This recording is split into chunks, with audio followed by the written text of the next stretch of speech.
Hey, how are you doing? Welcome to Miss Tech Hack. What is this video all about? Let's have a preview. Today in this video, I will be showing you some Git commands and how to upload code to Git from scratch. Before we go ahead, make sure to subscribe to Miss Tech Hack, so you don't miss on any of our updates and latest videos. A bonus tip. Are you in a hurry to learn React?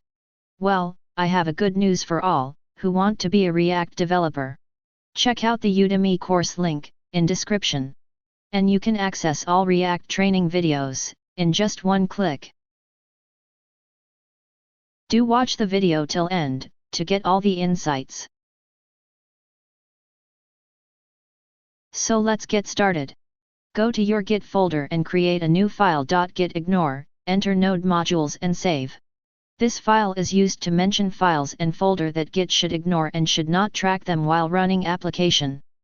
Use following commands as shown in video. Git init, it creates Git repository.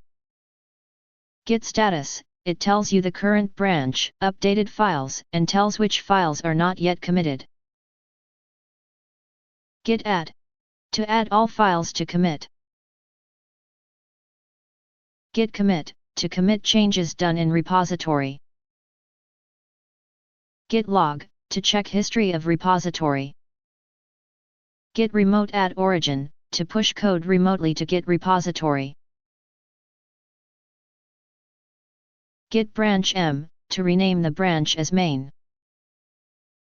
Git push, to upload local repo to remote repository. Now, if you refresh the browser, you will see all the files are updated in Git repository. So, we have uploaded local repository code to Git, that is remote repository from scratch successfully. That's it for this video. I hope you find it useful. For any queries or concerns, write me down in the comments section. Thank you so much. Have a great day.